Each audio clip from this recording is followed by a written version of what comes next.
Hello there, good afternoon and welcome to The Pulse. We are coming to you live from our studios in Kokumlimi on your digital terrestrial TV. This afternoon we are free to air on DSTV channel 421, GoTV channel 144. Thanks for choosing us. We are Joy News, independent, fearless and credible journalism. This afternoon on The Pulse, heavy security presence in Boku municipality as 3 military officers on night patrol have been shot dead.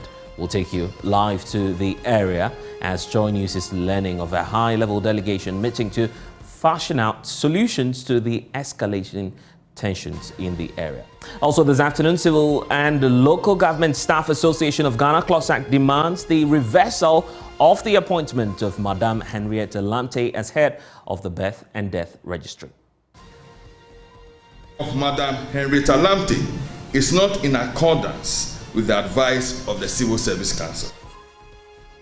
Just stay with us. We have details as the association is threatening to go to court over the matter. And later, Fix the Country convener Oliver Baka-Vomawo takes temporary freedom as a Tema High Court grants him 2 million Ghana cedis bail.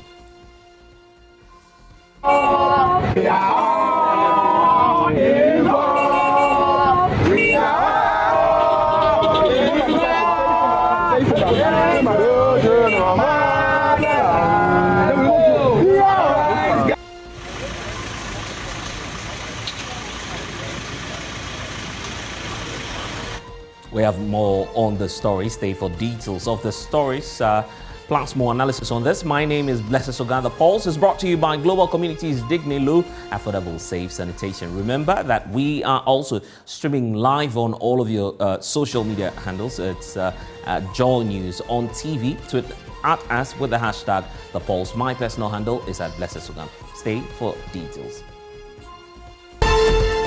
Well, this afternoon, 3 military officers, as we understand, have been shot dead have actually been shot in the Boku municipality. Reasons for the attack remains unknown, but official sources actually say the men were on their usual night patrol. Already 4 persons are in the grips of the Ghana Police Service after 1 person was actually shot dead last Monday. JoyNews is learning residents have fled to their various homes, leaving the streets empty. Security personnel have also been deployed into the town to prevent an escalation of the matter. Joining us now via phone is the assembly member for the area, that's the Bongari electoral area, Sani Ayel Kambe, who's joining us now for the latest on this matter. Thank you, sir, for joining us on The Pulse. So first of all, what transpired in your electoral area? What's your account of all that happened ever since we received this report? Hello.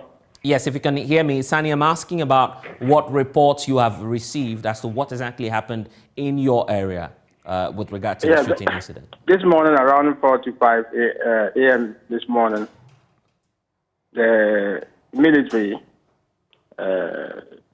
went to an area around a suburb of Boku, around Boabula, and the community people, as they were getting down, the community people believe there was already shooting in the night, and the community people believe that it's their opponents who are coming.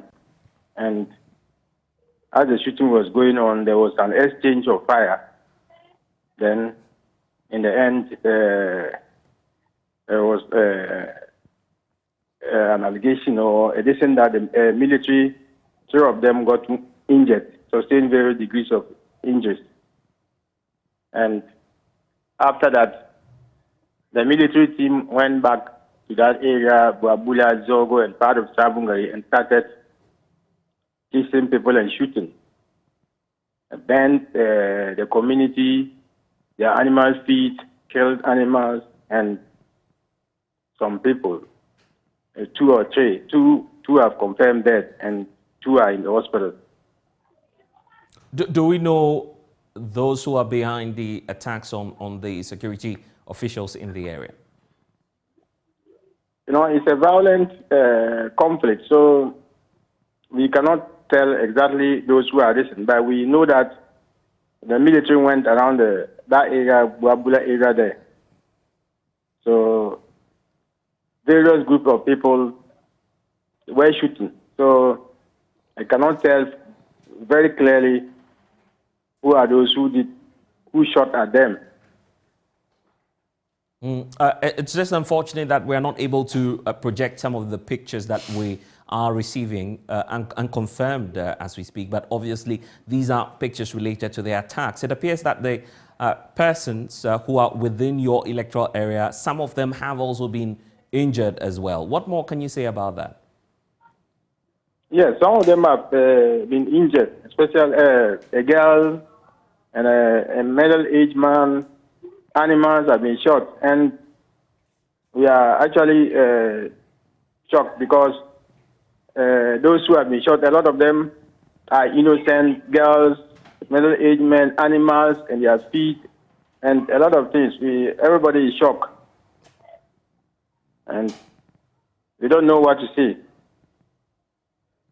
So as we speak, we know that the Regional Security Council and the District Security Council are all aware about this. Have you been in touch with them as the assembly member for the area? And what official reports are you getting as to what it is that will happen in the next few hours with regard to security? I've not yet spoken with the regional I've only I met with a crime officer, and he spoke about it, and I've not spoken with the regional team yet. For now, what measures are being put in place in your area to ensure that there is calm at least? For now, the security, they are patrolling, and they ensure that people don't sit in large groups. They see large number of people sitting. They chase them, dismiss them to get into their homes. So you don't see people in large groups, and you hardly do see people passing on the road. One or two, you will see them passing. And hardly do you see people passing on the road itself. In the meantime, what caution are you giving to your members of your electoral area as we speak, so they could be safe at least? What we are always telling our people is that everybody should remain calm and let the law work. And we are urging that the security to do their work as professionals and do not use emotions and other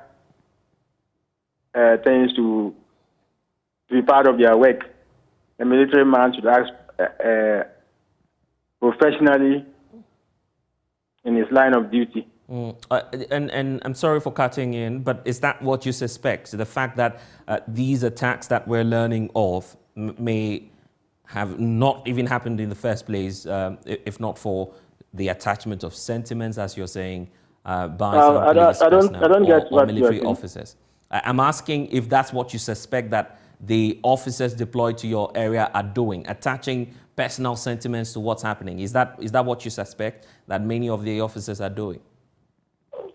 Yeah, because women are not involved in the conflict, and when you shoot, it affects women, affects animals.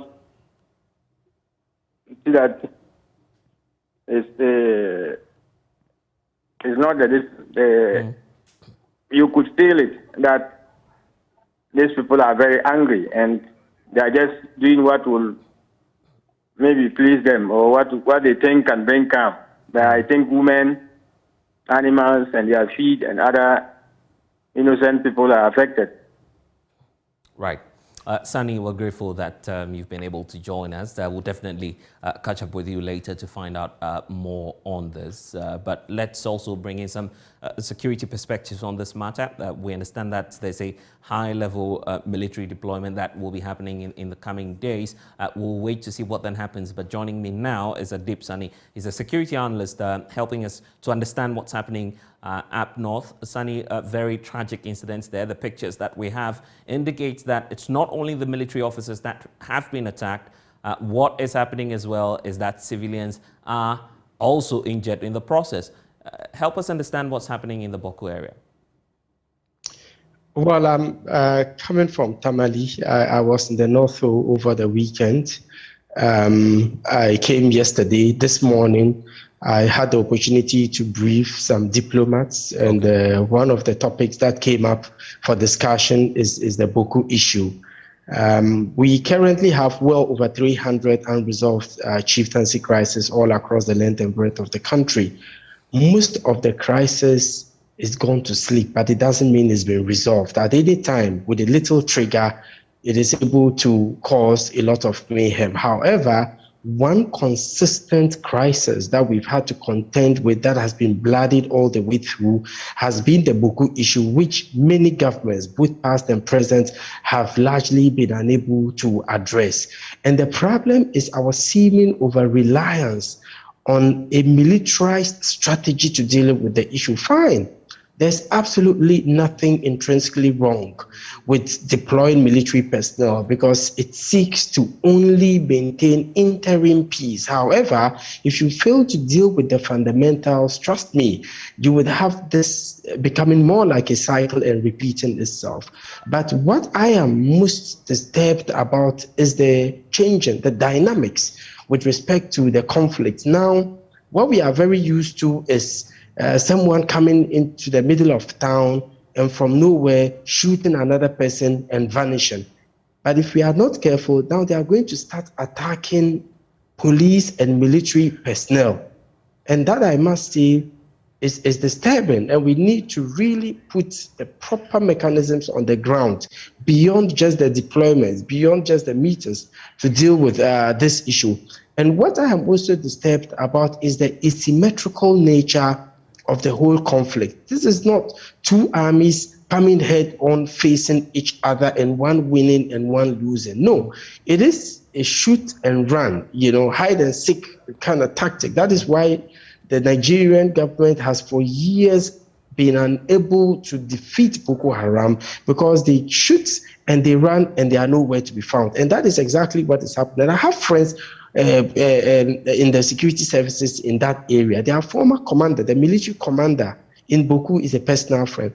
And they tell me that, look, you would hear gunfire at one area. By the time you get there, it's all quiet as if nothing happened. Then you hear it elsewhere. By the time you get there, so it's like a hide and seek situation, which I must say. If ammunitions are involved in the process, obviously government would have to adopt that military strategy of checking and de-escalating the situation. Is it your suggestion that these approaches have not worked in the past and are not even working now as we speak? Okay, so I'm going to say this and quote me anywhere. There is nothing like a military solution to anything in any part of the world, including Ghana.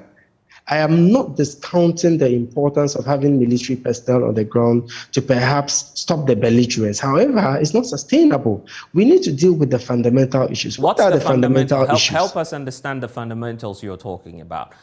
For some time now, the approach that has been adopted appears to have worked. We've not seen an escalation of the situation until recently. So if you're questioning that military approach, what then is the best solution to this? Well, point of correction, it has never worked. It has never worked, absolutely not. And for your information, and off camera, I challenge you to speak with people on the ground and they will tell you the information about the number of deaths we are receiving is very underestimated.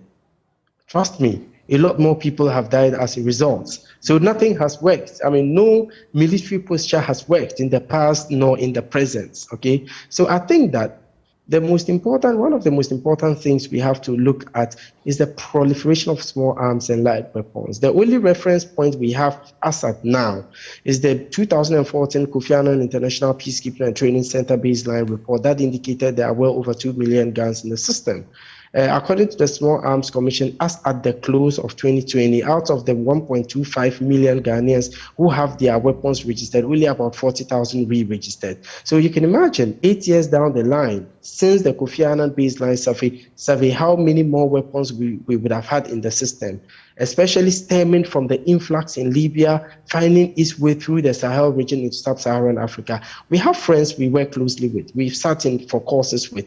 One of them is a Nigerian police officer, and he tells me that almost every single day they impound trucks filled with guns headed towards sub-Saharan Africa. So we really need to look at it, particularly also the local gun manufacturing industry, because without these guns, these people would not have the motivation to go into the center of town to shoot people.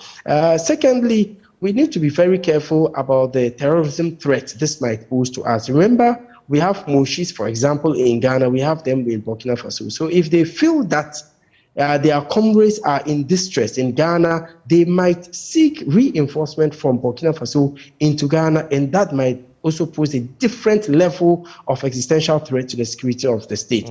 Then we also have to look at the human insecurities, the lack of jobs, the economic, hardship that pushes young people into thinking that the only way out is violence. So by dealing with these fundamentals, including government assertiveness into letting us all know who is the chief, who is not the chief, right, I think would largely help. But I mean, a bit of politics is also what is, messing the whole issue up. These are the fundamentals you talk about. In fact, there's one more issue I wanted your take on.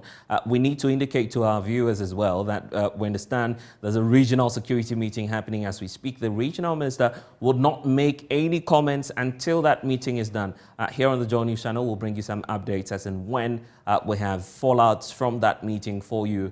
You'd hear it here first, but Adib, also your take on what's happening up north. This may be just within Boku itself. There may be implications as well for the northern zone as well. We've had attacks in some chief's palace just a couple of weeks ago, and quite a lot of disturbances are happening in this very region that we're focusing on. What is the best strategy to de-escalate right now? Well, in Tamale, I had the opportunity to speak with some stakeholders, including some chiefs. I was there with Tamale Central MP Murtala Mohammed, and of course the Northern Regional Minister. We had, quite a hearty discussion about the myriad of insecurity issues they have to contend with in the region.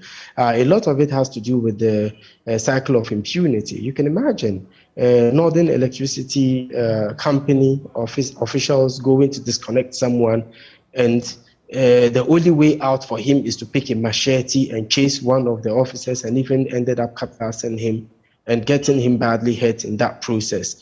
Certainly, it cannot be allowed to happen. So if we ensure that wrongdoers are arrested, are dealt with rigorously according to the dictates of the law, it should send a clear signal to others who perhaps might be disillusioned into thinking that we live in a banana republic. Going forward I guess there's the need for stakeholders to be engaged, especially the chiefs, who the people listen to a very large extent, to get the people to understand that violence is not the only way out. And I had the opportunity to address quite a number of people in the area, and I made them know that when people behave, and we say that people don't say good things about the North, okay, and that's every news about the North is usually bad news. But if we don't create the bad content, I'm not sure people would report it. So Adib, we don't have all of the time, but That's just okay. touch on the professionalism of the security men that will be deployed into the area. Just as we heard from the assembly member for that community, they seem to have concerns about how some military personnel are attaching sentiments to the deployment.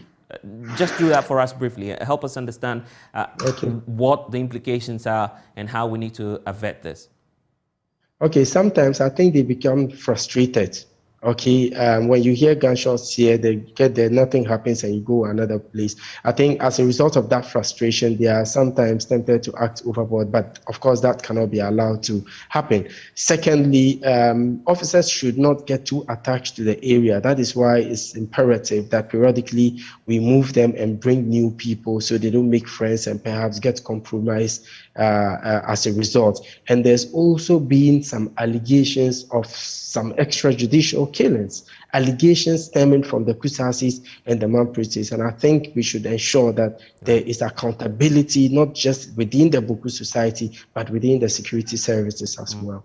I'm grateful. Adib Sani, security analyst, giving us the implications of all that's happening up north. We'll bring you updates on the story, but we also need to bring you some updates on what's happening in court. Convener for the Fix the Country movement, Oliver Barker-Vormawor, has been granted bail by Tema High Court. The bail granted by Justice Daniel Mensah was to the tune of 2 million Ghana cedis. The Cambridge University PhD student is to provide 2 sureties, one of whom should deposit documents to his landed property in execution of the bail. The activist is facing treason felony charges after social media posts threatening a coup.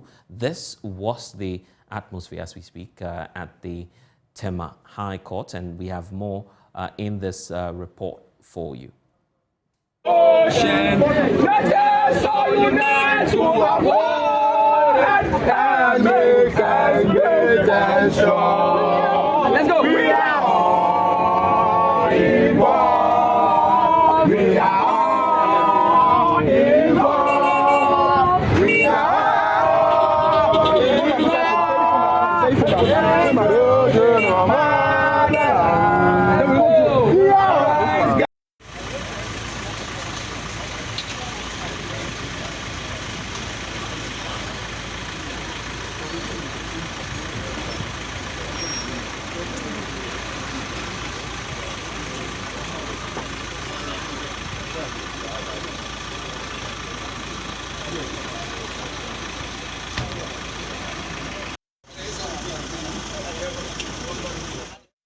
Well, JoyNews' Samuel Kujo Brace has been giving further details on today's proceedings. Oliver Barker-Vormawor, the bail that his lawyers were asking for.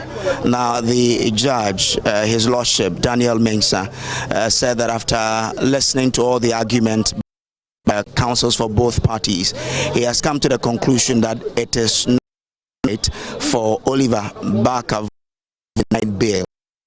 He cited several sources.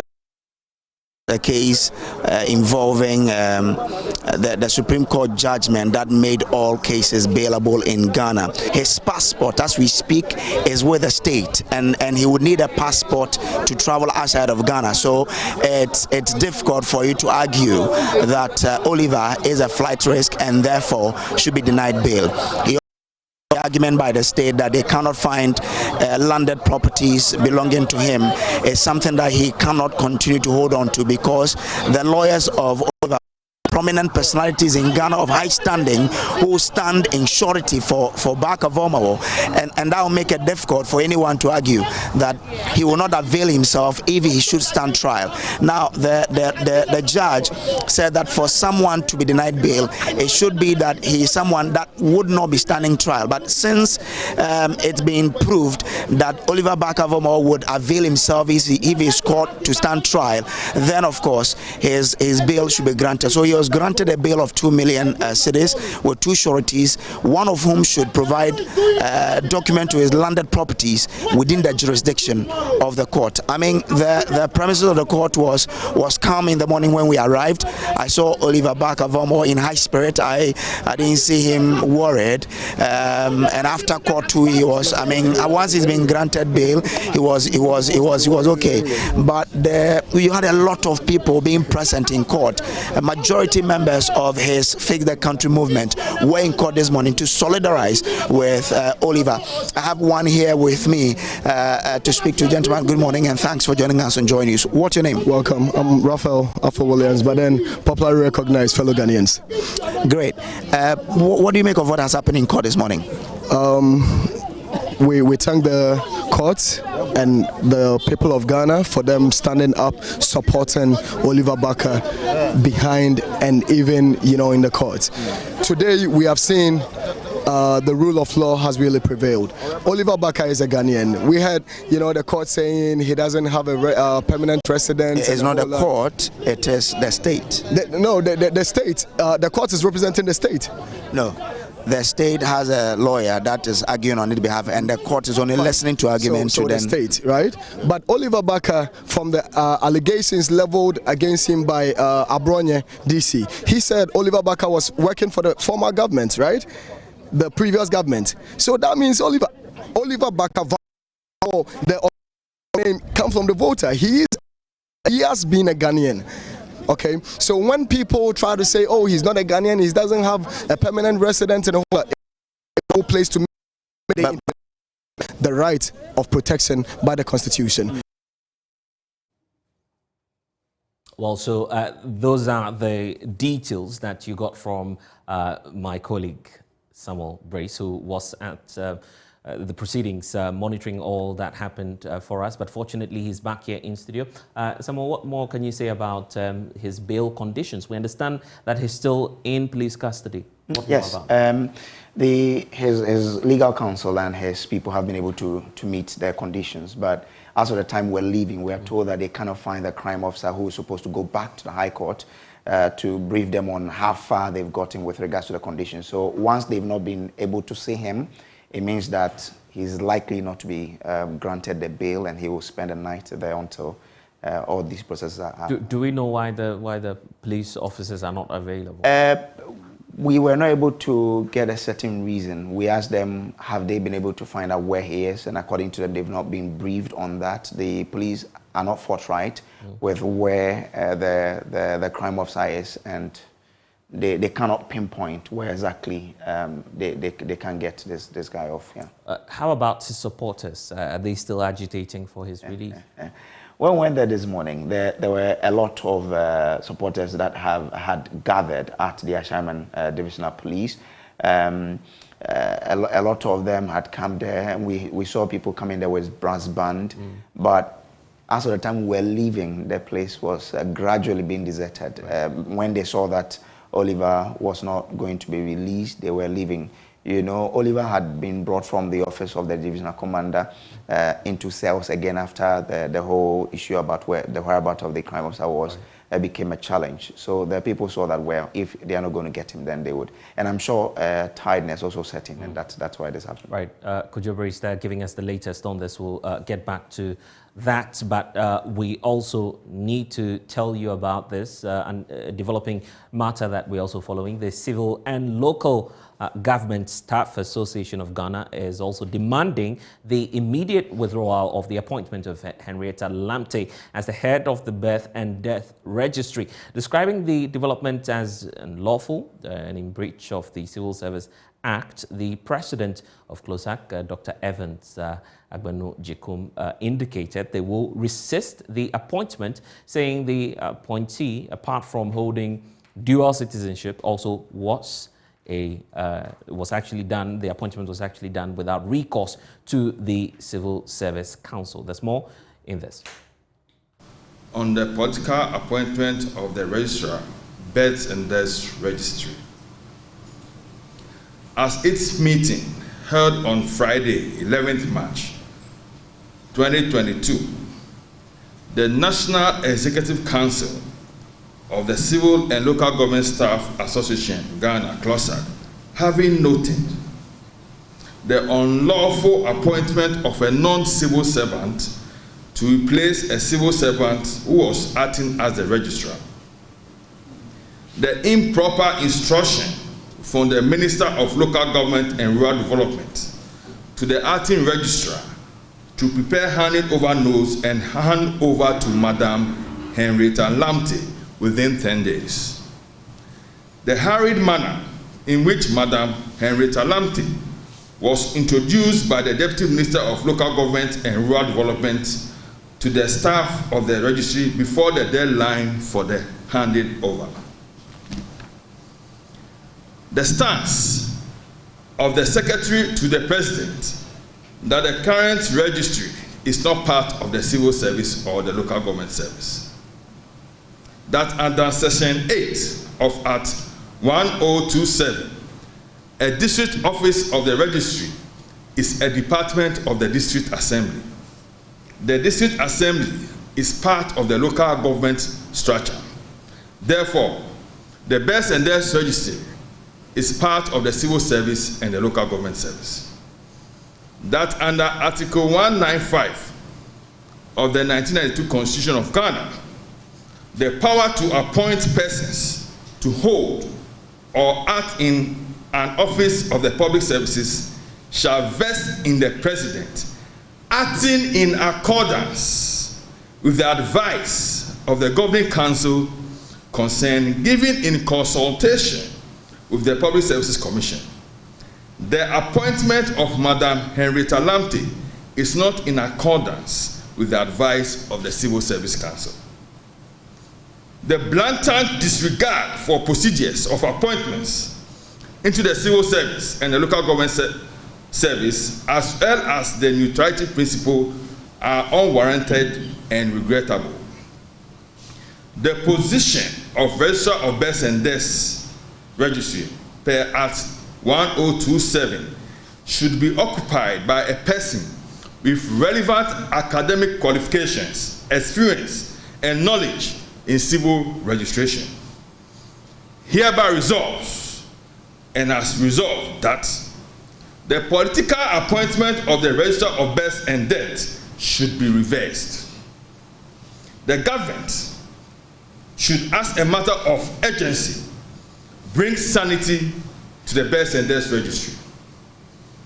Should this attempt fail, CLOSAC shall use any means whatsoever at its disposal to rectify the situation at the Births and Deaths Registry. Unfortunately, we've been joined by Isaac Bampo Ado, who's the Executive Secretary for CLOSAC. Thank you, sir, for joining us on the poll. So what evidence do you have to back the claims, first of all, that the appointee is not solely a Ghanaian and that she holds other nationalities apart from being a Ghanaian? I'm not hearing you. I'm asking about the proof, the evidence you have to back the claims that the appointee, Henrietta, is not solely a Ghanaian and that she may be a citizen of another state. No, is that what we said? Well, these are parts of the claims. Meanwhile, we implore the relevant minister to add the post of Registrar of Births and Deaths to the list of posts that cannot be occupied by persons holding dual citizenship. Yeah, so that's what we said. Which means you are implying basically that she may hold another nationality, isn't it? But even if she holds, currently the post of Registrar of Births and Deaths is not one of the posts included in that list. So this advice is to the minister. Right. And on the substantive issues that you're raising, it appears that, first of all, you'd want the reversal of the appointment. We know that per the Constitution, the appointment powers rest solely with the President. Why? The appointment vested in the President in accordance with the advice of the council, relevant council, that's given largely in consultation. But I guess that's so largely whatever advisory. appointment is done, per our understanding, should be in accordance with the advice from the council involved. I guess that's advisorial. I mean, it's not binding on the President. Exactly. What? I guess the He didn't decision... say that on advice. Yeah. He said in accordance. The carrying word is in accordance. And when they say something is in accordance, what does it mean? They say in accordance to the advice. It didn't say on advice. In other jurisdictions, or when you look at the questions, some of the positions is on advice. But this one is saying in accordance with the advice. So check your facts. But how certain are you that the President has not fulfilled this stipulation? How certain are you that the President has not fulfilled... It's not in accordance with the advice from the Civil Service Council. Yeah, you are aware of that. Yeah, but I'm asking, how certain are you that he's not fulfilled that part of the law? Because the Civil Service Council has no advice on that. If nothing is done about the concerns you're raising today, what will be the implication? We'll keep on fighting for the right thing to be done. We get the indication as well that you're not happy with interference in the civil service structure as well by some political or partisan appointees. How bad is the situation within the civil and local government service? What we are saying that there's been a Supreme Court ruling. There's been a Supreme Court ruling where the Supreme Court has ruled that no civil servant should owe his or her appointment to partisan activity. It's been clear, and those civil servants that indulge in partisan activities have been dismissed. So if our members have been dismissed, and then you are bringing somebody visibly known political activist to come and head an institution like civil service? Is this proper? Some would argue that this is a Ghanaian we are talking about, and that they... This is not a Ghanaian. We are not in the jungle. And that they are equally entitled. They are equally entitled to the... I'm sorry, but they are equally entitled to the employment. The Ghanaian we are. Right. You shouldn't make that statement. You are not in the jungle. But I'm just bringing the other views that we've heard on this. I mean, I don't know the Ghanaian. The concerns about the fact that this is the concern that this is a Ghanaian, and that she's also entitled to the employment opportunities that you equally have. How about yes, of course, but it's guided by rules and regulations. We can ask, why should I not be allowed to hold political position? I want to say the Ghanaian. Why should we be dismissed? We're talking of people who have been dismissed for doing partisan politics. In the civil service, they've been dismissed. That's what we're talking about. And if you think it's right, we shouldn't talk about it. Is that what you are saying? My friend, be careful. But, well, I guess this was a friendly conversation. Unfortunately, Isaac Bampoado is livid about the other perspectives on this matter. But there you have it, the constitutional provision on what it says about the appointments, the 1992 Constitution, Article 195. There you have it, subject to the provisions of the Constitution, the power to appoint persons to hold or to act in an office in public services shall vest in the President, acting in accordance with the advice of the governing council of the service concerned, giving in consultation with the Public Services Commission. They're stressing on the latter part. They believe that although the powers are vested right in the office of the President, he doesn't have the sole mandate to take the decision. Point 2, 1952 talks about the fact that the President may, subject to such conditions as he may think fit, delegate some office functions under this article by directions in writing to the governing council concerned or to a committee of the council or to any member that the governing council as well as any public officer as well to carry out that decision on his behalf. So these are some of the stipulations within the 1992 Constitution, and you have point 3 there, wrapping up the considerations within Article 195.3, indicating that the power of appointing persons to hold or act in any office in a body of higher education, research or professional training shall vest in the council or other governing bodies of that institution. So there you have it, constitutional stipulations explaining the matter to you. But we also need to talk about fuel prices today.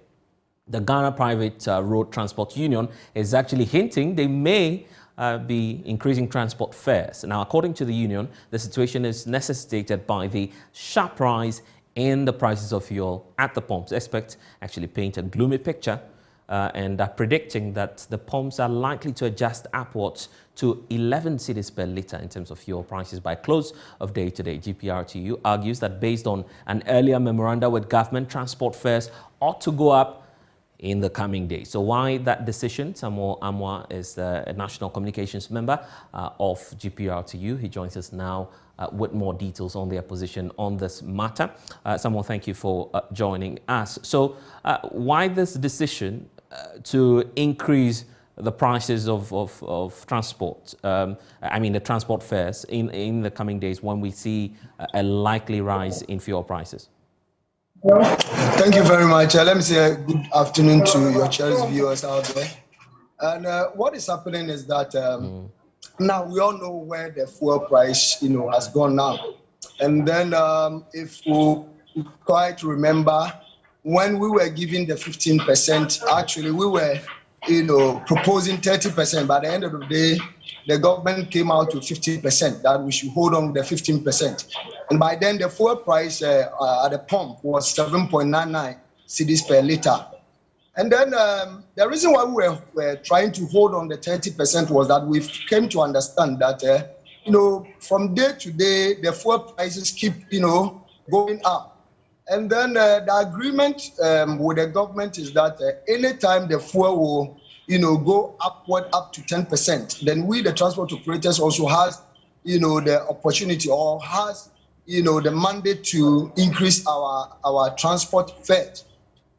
Actually, from the time we were giving 13%, that was way back last year, May, June, we were giving 13% up to when we were giving the 15%. By the calculation, from the time we were giving the 13% to the time we were giving 15%, but then the fuel prices has gone up for about 34 to 35%, meaning if we would have been given the opportunity to increase our lorry fares, it would be like we've increased it by 3 times. But then we didn't do that just because we were, we petitioned the government that they should just scrap some taxes or they should reduce some of the taxes from the petroleum product. Looking at the state now, where the fuel price has gone now, there is nothing we can do than to come out with an upward adjustment of our transport fares. Because of the agreement we had with the government, that should the fuel prices goes up to 10% again from the time we were given the 15%, that was when the fuel price was 7.99.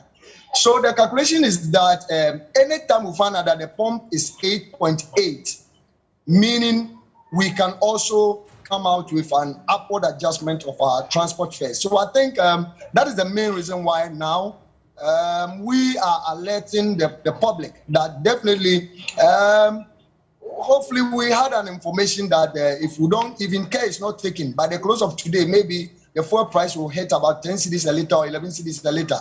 That is why we also came out to alert the public that if it goes up to that extent, then we don't have any option than to increase our transport fares. Else, our business will collapse. And the initial demands you were making was pointing to 30% increment. That's what you were calling for. Now, if that 11 margin is hit in terms of the fuel prices, are we to see that 30% rise, or perhaps you may have to rework the figures again? Actually, the component that we use to run our business is we have the petroleum product, we have the spare parts, we have the lubricants, we have the taxes, talking about assembly taxes and DVLA taxes. Actually, when it happens that it hits the 8.8, as we all expected, what we have to do is to go back there and check the prices of spare parts, the prices of lubricant, the charges, the taxes. Then we also come out with a certain percentage to checking on how much the fuel price is now. So actually, we cannot, come out specifically about the amount of percentage we will increase for now. But we have a committee that goes out to do all those checks. So actually, when we find out that the pump is 8.8, then we also, the committee will go out to check all these things. They will come out with a percentage. Is that to suggest that you may even go beyond 30% that we're looking at?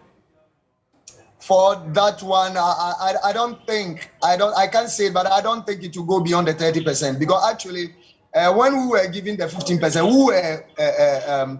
we were suggesting, or we were proposing that the government should give us 30%, but then they gave us the 15, explaining how hard the situation is, the economic hardship in town and all that. We also consider that is why we hold on with the 15%.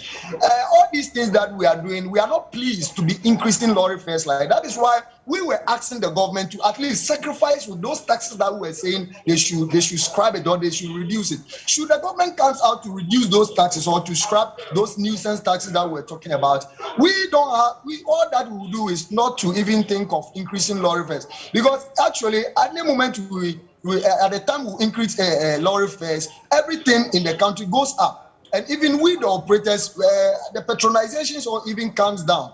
Those that we think comes to our station to board vehicles, the number of people that comes do reduces. So we are not happy, always coming out with transport fare increment. And Samuel, if you could hear me on this, there's also the concern about the level of engagement. There's also right, Samuel, I'm asking about the level of engagement between your group and then government. Are we set to see a meeting in the coming days to iron out the differences? Because part of the reasons why I'm asking this is on the basis of the disagreement that you even had within the grand coalition that was negotiating the prices itself. Some were for the 30% at the time of the increment. Now you're saying we have to go with the 30. They may ask for even a figure beyond the 30%. So how are you going to redress that, juxtaposing that with the negotiations that will happen with government?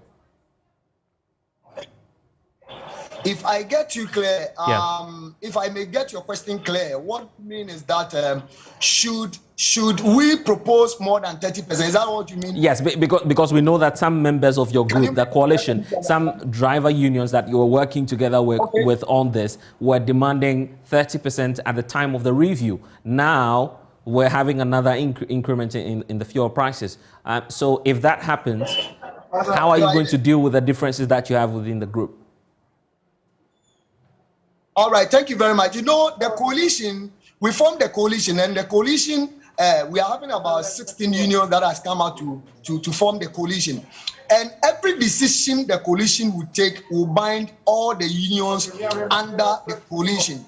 Yes, they may have their own suggestions and opinions and all that. Whenever we come out with a certain percentage and we settle the government and we come out with a conclusion, for those that belongs to the coalition and maybe they also comes out with a different percentage, we'll sit them down, explain things to them. Actually, we know when they were still on the 30%, but at the time we came out with a 15%, they all agreed. Samolama, unfortunately, it appears that the lines are bailing on us. But thank you for giving us the latest on this from the quarters of GPRTU. When we return, we'll talk about some more issues, particularly in the field of education. Stay with us here on The Pulse.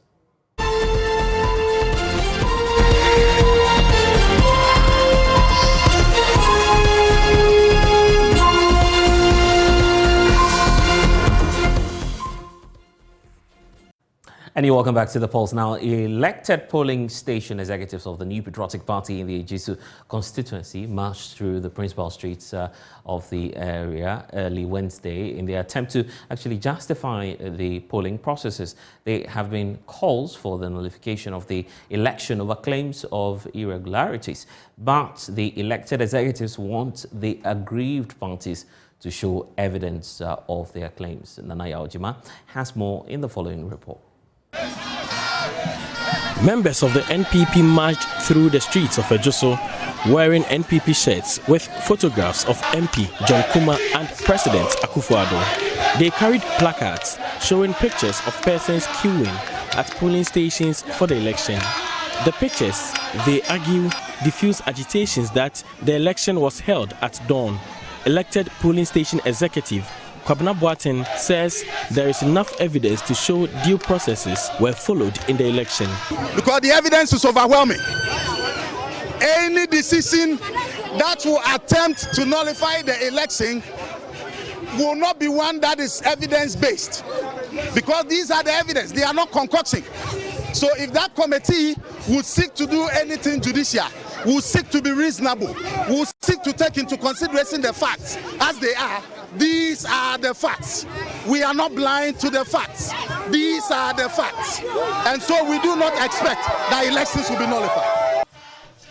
In the 2020 presidential election, the New Patriotic Party garnered 68,724 votes against the NDC's 14,488 votes in the Ejoso constituency.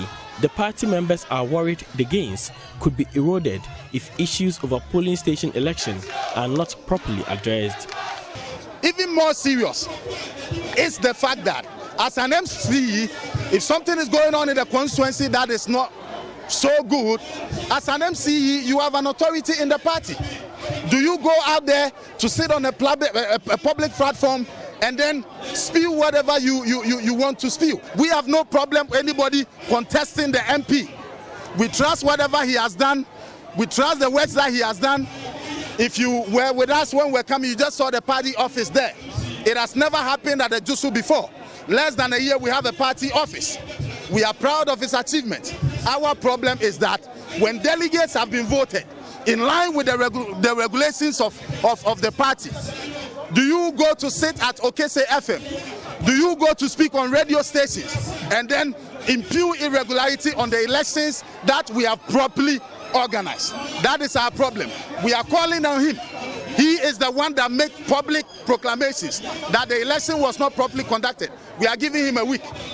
If he is unable to point us to the irregularities, if he is unable to meet the burden of proof in respect of his allegations that he has made, we are calling on the president to remove him. For JoyNews, report. We can now take you to the Volta region. The North 9 District Assembly in the Volta region is poised to pursue an agenda to eliminate the phenomenon of persons with disabilities surviving on alms. District Chief Executive Edmond Kojo Atta explains that both personnel and public resources would be mobilized to achieve the agenda. He was actually speaking to Fred Kwame Asari on the sidelines of the distribution of startup kits to some 24 persons with disabilities. The 24 persons with disability were selected across the district after careful auditing of their living conditions.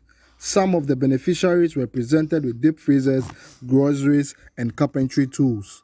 Others were supported financially to access health care, pay school fees, and set up businesses.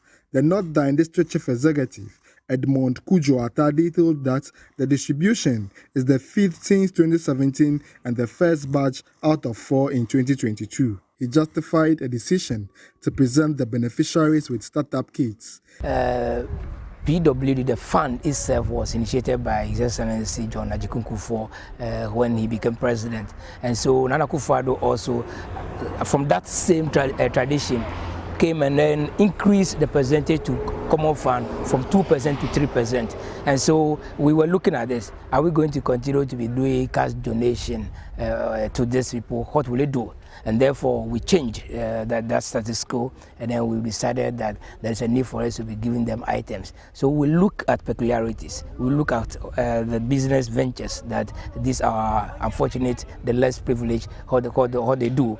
And so if somebody, for example, is selling provisions, then you can do that. If somebody has the energy, unfortunately, the person hasn't got financial wherewithal, and the person can sell, let's say, can have cold store. Can't you support in a way that the person can have a deep freezer and then do that?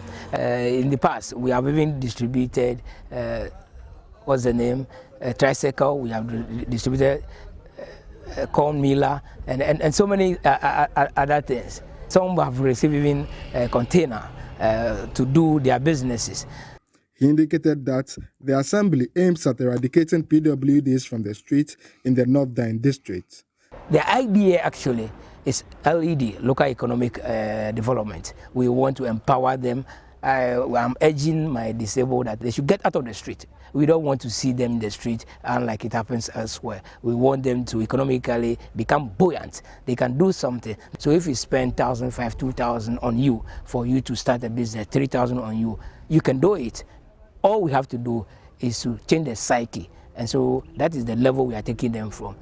We are not only providing them these items, I'm also doing sensitization, changing their psyche, making sure that psychologically they find fit. We are integrating them into the community for them to know that they are part of us. And so if they can have this access to quote-unquote soft loan, and this one, don't forget that they are not paying. This one is free. Government is giving it to you freely.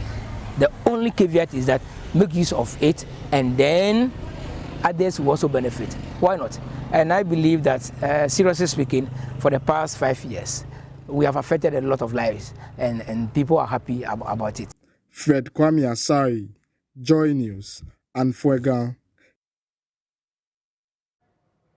And now scientists at the Kwame Nkrumah University of Science and Technology are advising food vendors and food persons who patronize them not to cook meals at low temperatures. This warning follows research by the Food Science and Technology Department of the Kwame Nkrumah University of Science and Technology, which found cancer-causing substances in street-vended fried rice and soup. In our series on food safety, JoyNews' medical stringer, Dr. Netta Parsam, speaks with the lead scientist, Gloria Matanda Akabeu. Do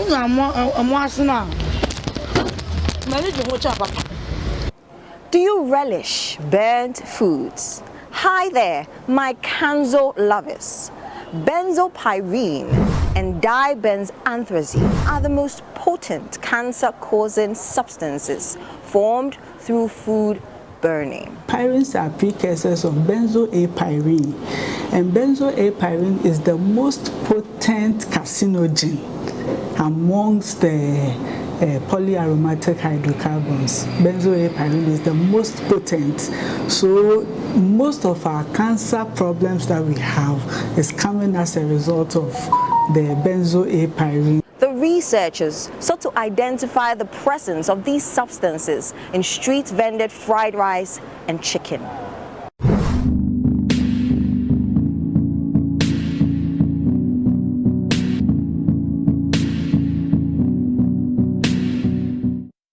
The fufu, it was found in the soup.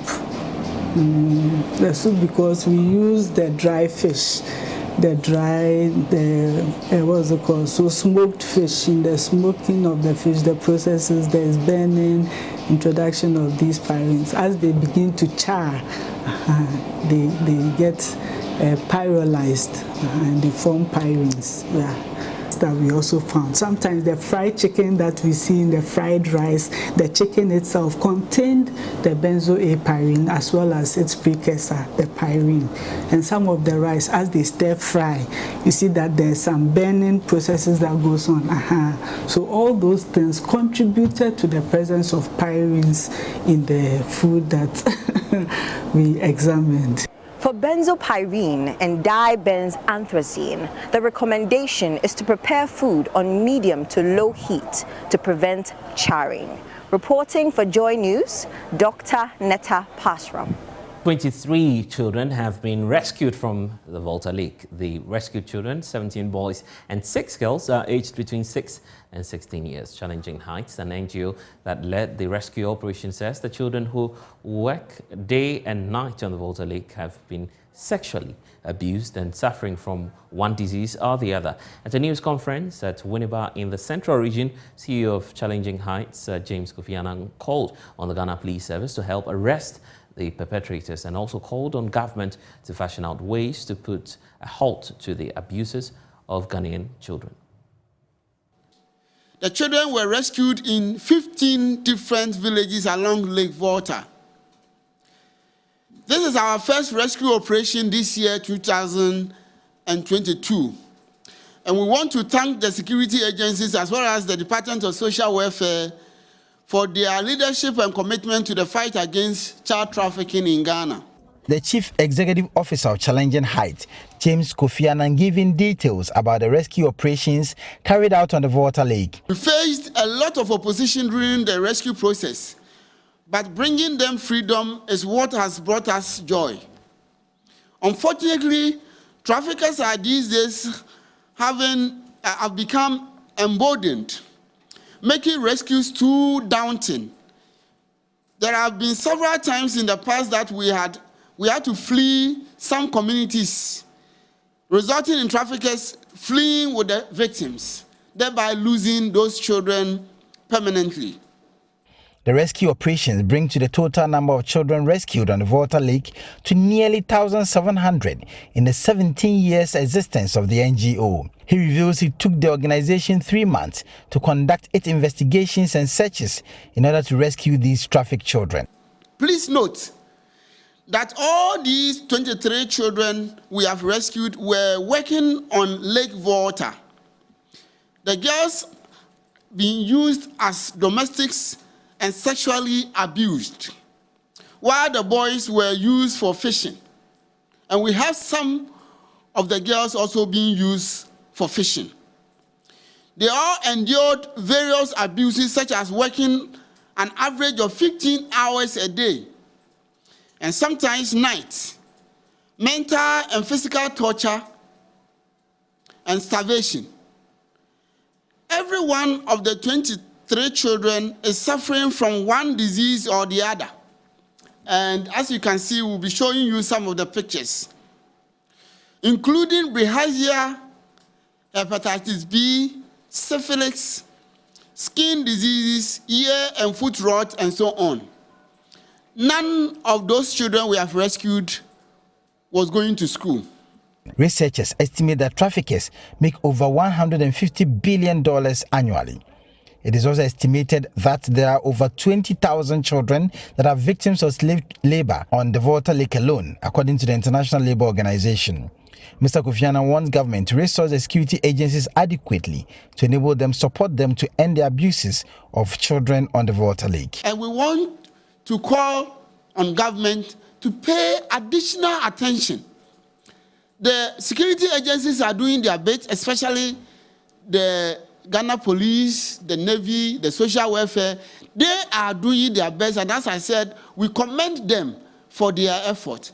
But they need resources to be able to undertake this work and undertake it well. The children, according to Mr. Kofi Annan, would be rehabilitated, resourced, and reintegrated. Reporting for Joy News, Richard Kwejunyako, Winiba. And our students of the Ghana International School will on Friday, March 18 and Saturday, March 19, stage a 1986 Nobel Prize play by Wole Soyinka titled Death and the King's Horseman. The play tells a historical event where Elysin, the King's Horseman, is expected to commit ritual suicide following the death of the king. And Joy Learning caught up with some of the cast and crew members during their rehearsals in the following report.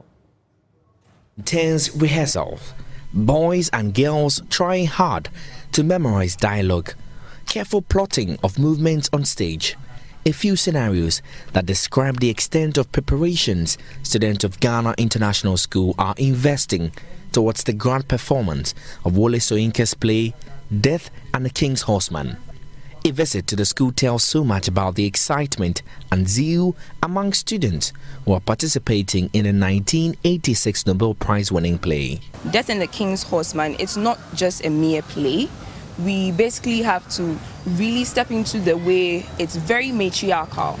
In this society or in the community, you can see a character like Iyaloja really heading and leading the society. So we really had to make sure that the voice of the woman is heard.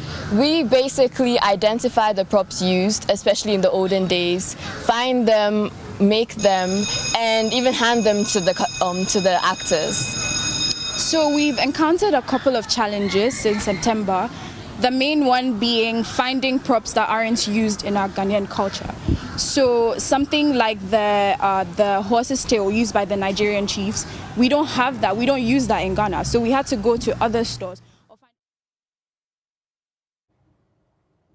And we can now bring you some developing issues now from the Ministry of Foreign Affairs and Regional Integration. Deputy Minister in your shots there, and Prechu Sapong, giving some updates on the situation relating to the news of the demolition of the Bulgarian embassy here in Accra. Here are some updates we can now listen. The Bulgarian embassy leased the subject property from somebody who is no longer a living person. They leased it from one called Theophilus Kofi Leighton on the 1st of February 1979. Like I said, Mr. Leighton is dead now. Which lease was extended from 1983 for 50 years, for which an amount of 1 million cedis was paid by the Bulgarian mission or embassy to the late Theophilus Kofi Leighton. And also they had the option to renew that lease for another 50 years. The current lease that the Bulgarians have on that land is supposed to expire in 2033. And it is upon the demise of the landlord, or the death of the landlord, that is Mr. Theophilus Kofi Leighton, the administrator of his estate attempted to forcibly repossess the property over an alleged non-payment of rent arrears by the Bulgarian embassy, notwithstanding that the latter has made full payment for the lease to the late Mr. Layton. So that is where the trouble started. When the administrator of Mr. Layton's estate attempted to use the back door to get access to the land, which Mr. Layton has already sold to the embassy, and the embassy has paid in full. Now, mindful of its obligations under the Vienna Convention on Diplomatic Relations of 1961, concerning host countries' obligation to the protection of the premises of diplomatic missions, the ministry summoned the party to a meeting for an amicable settlement of the matter. So at no point has the Ministry of Foreign Affairs, representing the government of Ghana, neglected its responsibility of protecting the property of the Bulgarians. Now, there wasn't that much agreement when the ministry attempted to broker something. So, dissatisfied with the conciliatory approach of the ministry at resolving the issue, the administrator of the estate of the late Mr. Layton went to the High Court with a writ for declaration of title to the property housing the Bulgarian embassy. So this administrator, he was very determined to take possession of the property from the Bulgarians. And his basis was that payment of accumulated rent and an order for ejection and recovery of possession of the property. That is the basis what the administrator took the matter to court. Now, part of the reliefs were granted by the High Court. However, upon appeal, the Court of Appeal reversed the High Court's decision. So, the administrator went to the High Court. He got some of the things that he was looking for, but then there was an appeal. And when they went to appeal, everything was reversed back to ground zero. The case traveled all the way to the Supreme Court. In its judgment, the Supreme Court reaffirmed the holdings of the appeal court. And that was dated on the 21st of July 2011, which overturned the decision of the High Court and affirmed the right of the Bulgarian embassy in the leased property. So, the above judgment of the Supreme Court, notwithstanding, the successor of the late Mr. Layton sold the leased property to a private developer who later encroached on it. I hope you are getting the drift. This administrator is a trouble man. He is probably the source of all this wahala. Still committed to its obligations under public international law, the ministry, upon being informed of the encroachment of the Bulgarian embassy, invited the parties and their lawyers to a series of meetings in January this year, which were aimed at finding a peaceful solution to the dispute. At those meetings, the ministry referred the trespasser to the ruling of the Supreme Court, which reaffirmed the right of the embassy in the unexpired residue of its lease. The parties were also encouraged to reach a mutually agreed settlement on the reimbursement of the amount of residue of lease due to the Bulgarian mission. So at this mission, we've done our possible best. I do recall I have sat in meetings of these parties on about 4 or 5 occasions. We are still not making any headway because the trespasser appears to have even doubled the rate of redevelopment on the land. And since the beginning of this year, when we got back to him and brought the two parties together, he is even working day and night. Previously, he wasn't doing day and night, but since somewhere January or so, he's been working day and night. We have duly informed the Attorney General's office. We are in talks with the Attorney General's office to try and find the way forward. We've also been in touch with the Lands Commission. I've had meetings with the chairman of the Lands Commission and the executive secretary on these matters. Now, there are documents confirming and proving that as currently existing, the land belongs to the Bulgarians, even though their sublease on that land has got about, what, 10 years? Yes, about 10 or 11 years. So, technically speaking, the land belongs to the Bulgarians. So if anybody goes in there, that person is a trespasser. That is how I see this person who has encroached on it.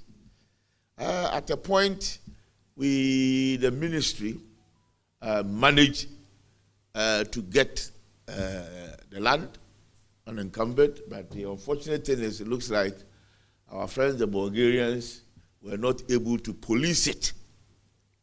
So the trespasser managed to get back onto the land. And that is where we are as of today. But the ministry hasn't slept.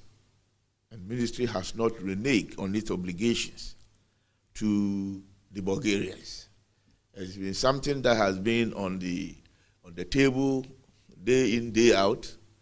In the last 3 weeks or so, I met with the Bulgarian ambassador. He came all the way from Abuja. We had a meeting, and he wanted me to facilitate a meeting with the trespasser.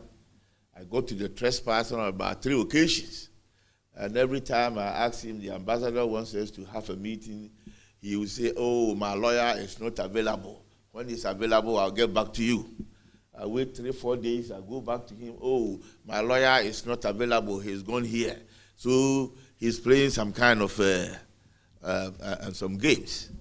And what I'm seeing from the game that he's playing, that he's just basically buying time to enable him accelerate the redevelopment work that he's doing on the land.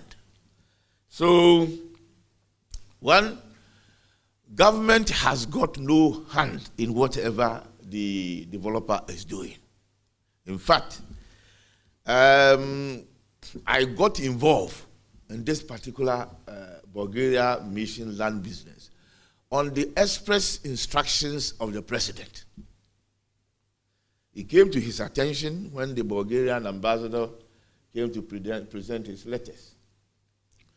And then the man raised it, the ambassador raised it there. The president asked me. And then after, the president called me and gave me instructions, go and sort it. It was at that point that the president even mentioned the name of the trespasser to me. That is how I got to know who the trespasser was. And he says to me, go and sort it. And since then, we've been on it.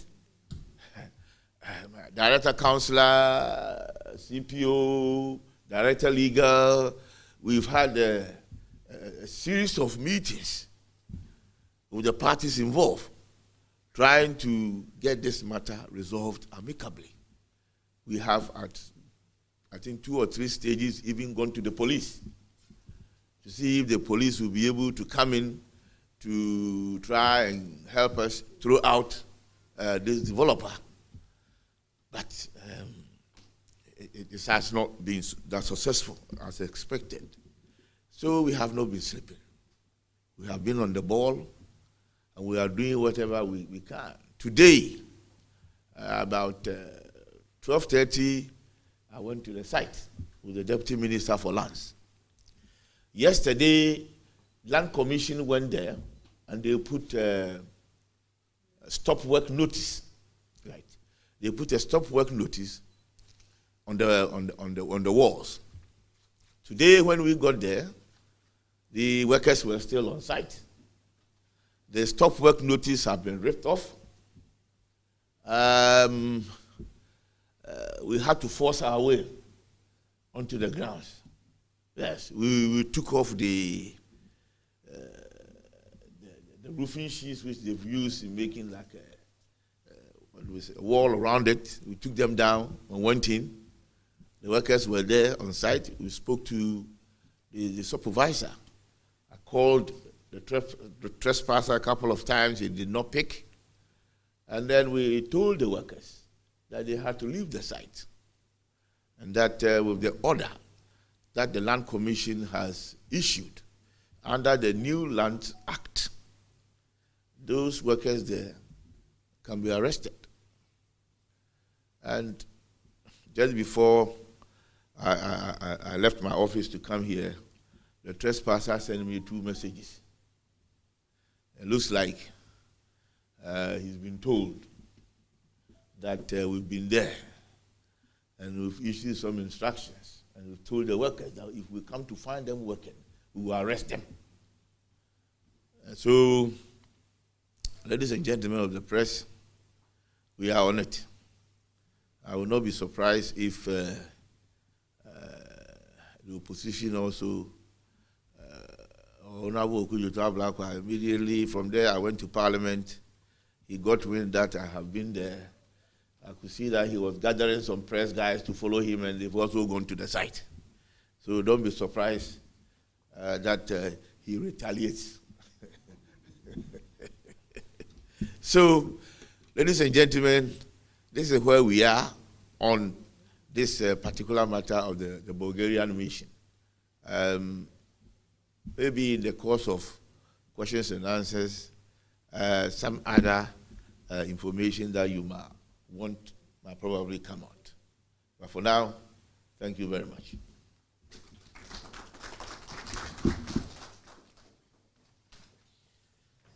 Well, so there you have it. Live pictures from the Foreign Affairs Ministry, where Deputy Minister Ampretum Sapon giving updates and confirming that indeed there was an attack on the Bulgarian embassy here in Accra. We'll bring you some more updates as and when we have it, but we also need to bring to your attention this.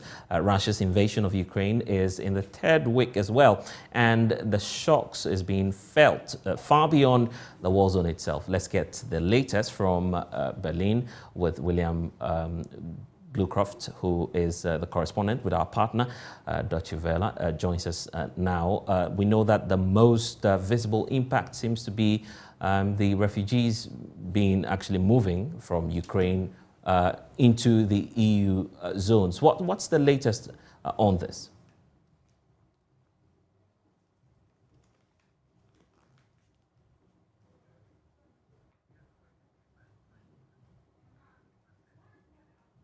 Well, we seem to be having some challenges there. This is The Pulse. When we return, we'll bring you some more updates.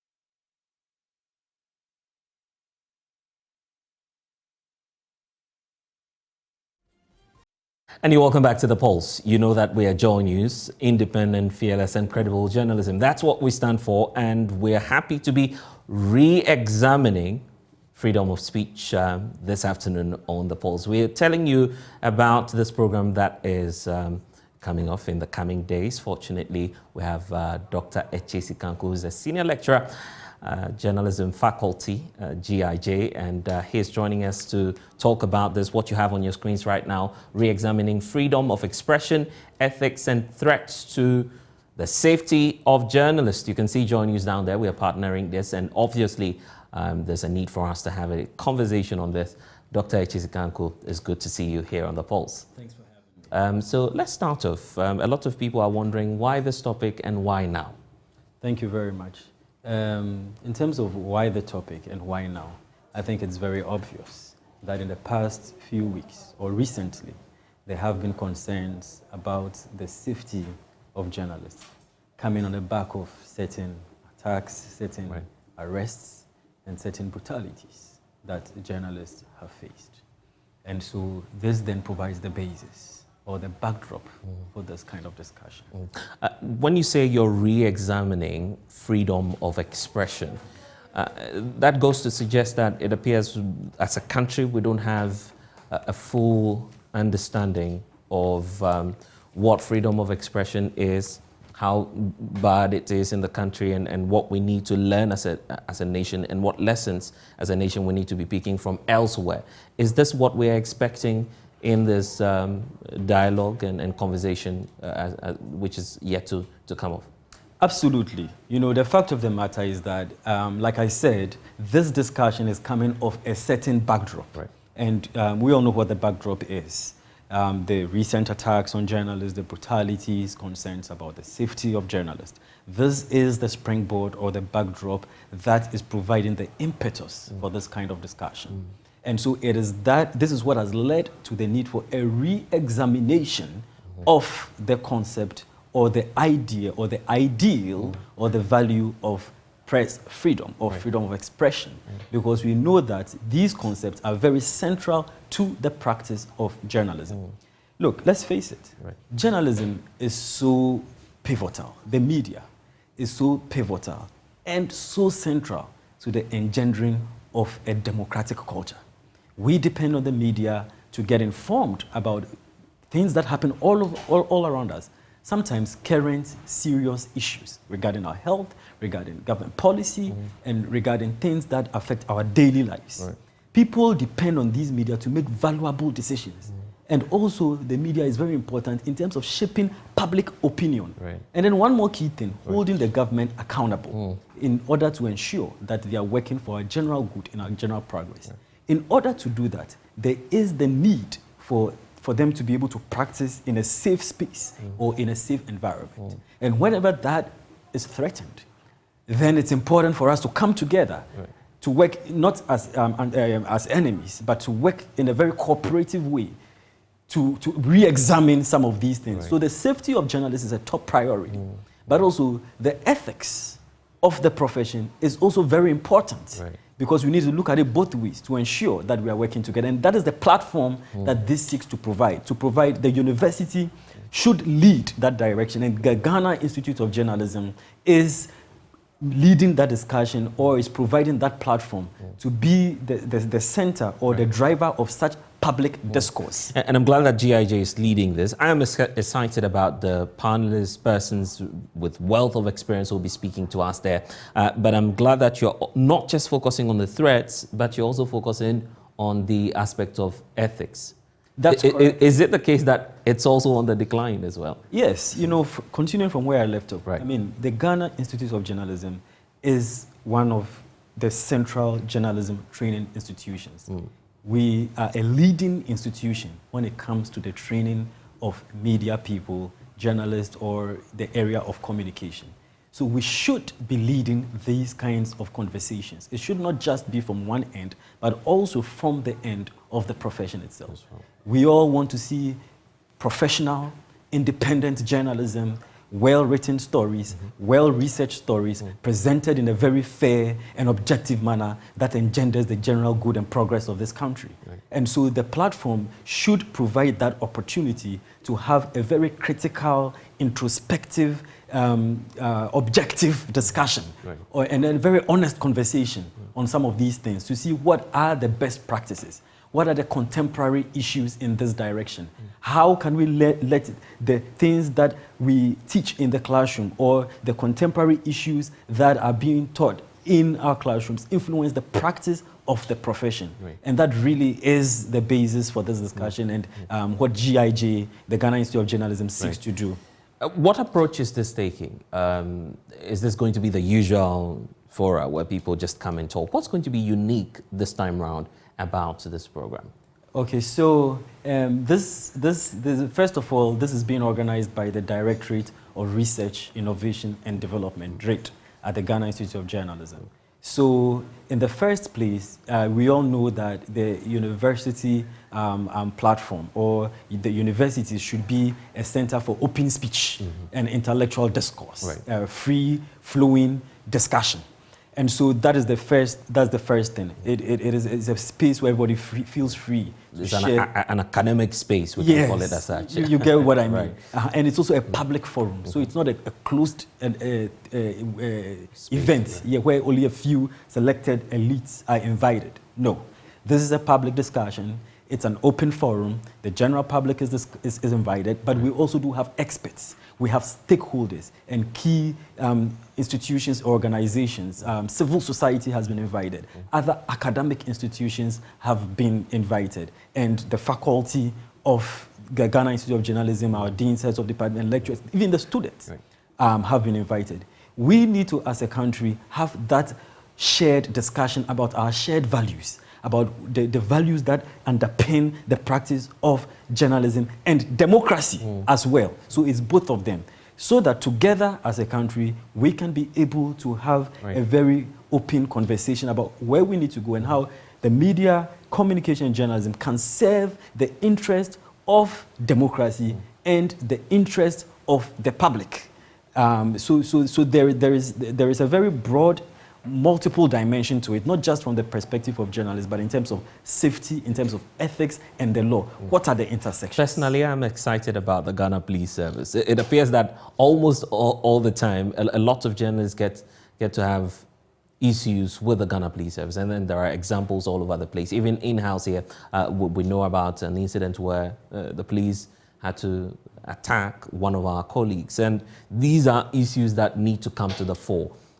Are these matters going to come up, and are we expecting that they will be dealt with at this forum? Blessed, absolutely. The safety of journalists should be a top priority for all of us, not just those in the profession, but for all of us, because of the key central role that it plays in our society.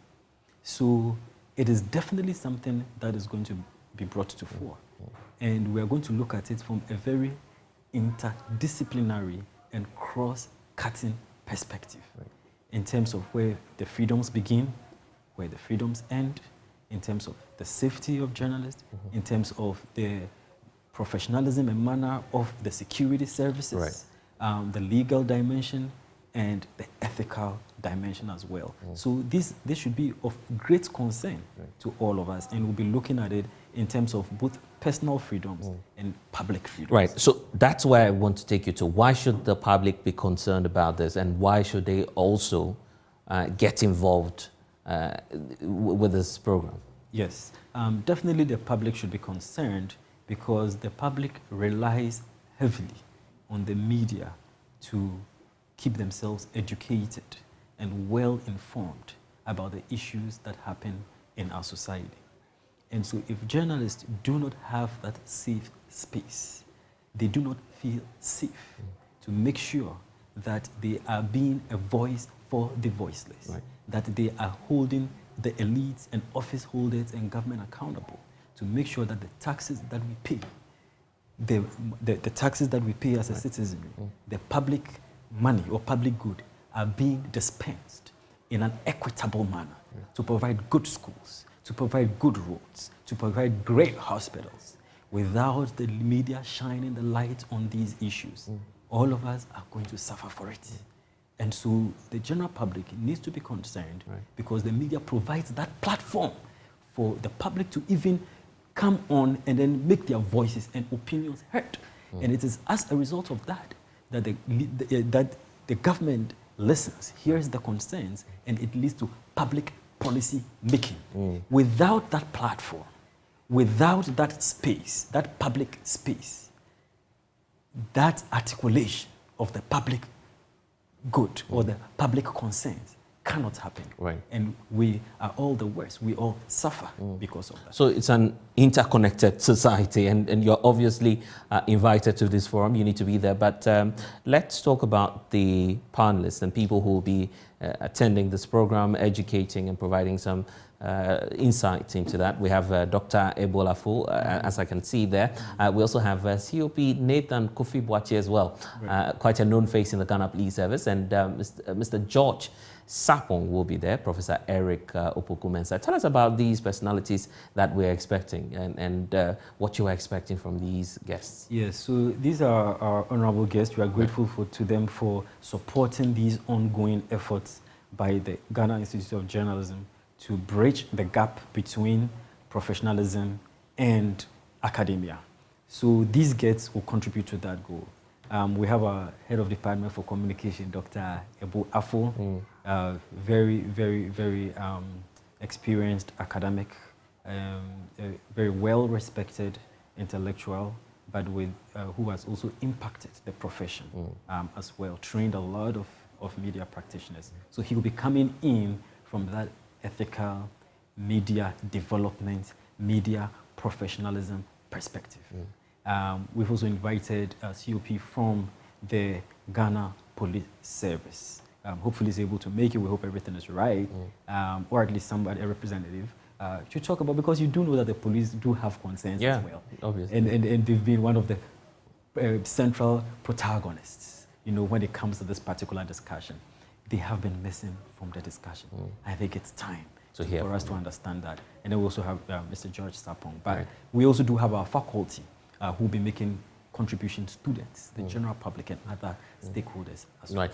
And so just as we wrap up on this briefly, we just have about a minute to go, but what's the future looking like in terms of these kinds of events and fora? We know that it's educative, it's helpful. Are we going to see more of this from your department? Absolutely. So it's a directorate.